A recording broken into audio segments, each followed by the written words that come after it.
9 h ce matin au port de Brest, c'est l'amarrage du Régal Princesse. C'est le moment de débarquer pour les 3355 passagers, des Américains et des Allemands principalement. Cette année, la ville mise sur une fréquentation de 5000 croisiéristes supplémentaires sur la saison par rapport à l'an dernier.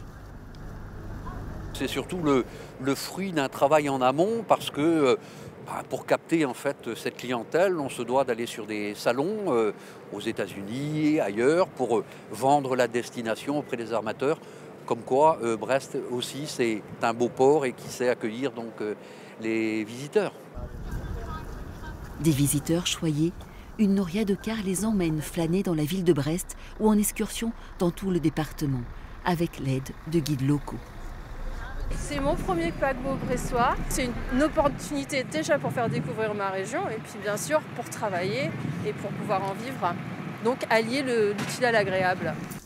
Ces touristes américains apprécient le côté itinérant de la croisière qui leur permet de découvrir de nombreux lieux en un seul voyage. Bonjour. C'est magnifique. On est ravis de découvrir ces endroits historiques préservés.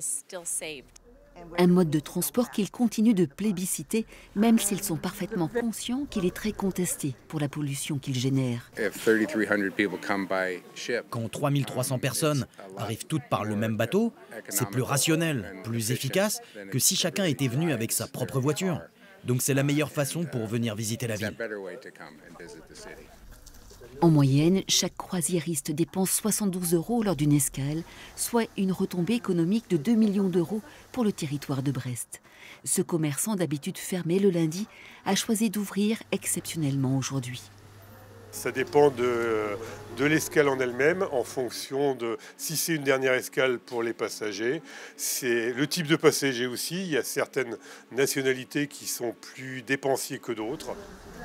Le paquebot est d'ores et déjà reparti vers l'Angleterre, laissant derrière lui quelques poignées de dollars bien appréciés et parfois inattendus.